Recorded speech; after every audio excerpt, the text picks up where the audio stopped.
Hi guys, it's Mrs. Duskevich. I just want to go over the third periodic trend with you, which is electronegativity. Now, electronegativity is a measure of an atom's attraction for another atom's electrons. So we have to think about, why would an atom want another atom's electrons? Well, when they go to make compounds. And when an atom is near another atom of another type, it oftentimes wants to make compounds. That's the idea.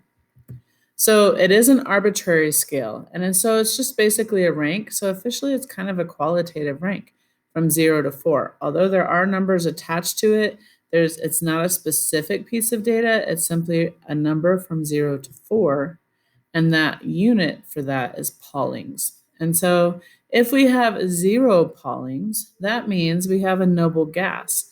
Noble gases have no attraction for more electrons. If noble gases get more electrons, it's going to destabilize the noble gas instead of stabilize it. Whereas fluorine has 7 valence electrons. It has a very high electronegativity, as in 4 Paulings, because it very much wants one more electron so that it can be very stable. Generally, metals are electron givers, and they have low electronegativities, where nonmetals are electron takers and have high electronegativities. So let's take a look at the periodic table with this to pull all of this together. So I'm going to get my color going here. So on the periodic table, again, noble gases have a 0 electronegativity. Okay, so 0 Paulings, because there is no use for another electron here. There's no desire for another electron. That doesn't mean noble gases never make bonds. Sometimes they do in very strange situations. However, fluorine here and the rest of the halogens here, they very much want another electron, and they have a very high attraction for it.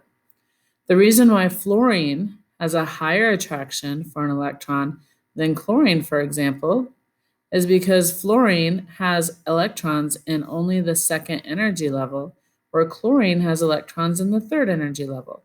Therefore, those electrons, or that one particular electron that fluorine is really wanting, is going to be closer to the nucleus and make a greater difference in how close the electron is to the nucleus.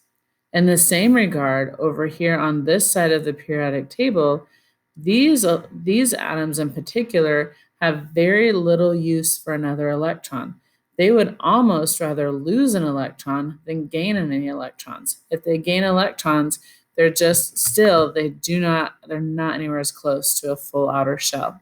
So therefore, we have a very low electronegativity here. And up here, we have a very high electronegativity with fluorine. Remember, the overall, though, even if we were to compare the electronegativity of this range with the noble gases will still have a low electronegativity, or one of 0. So if we were to do this and basically take a look at this on our periodic table, this final section here, the noble gases, would have 0. So we would not, notice this arrow doesn't extend to it, so we would not go as far as the noble gases. So there's electronegativity. It's the attraction for an atom attracted to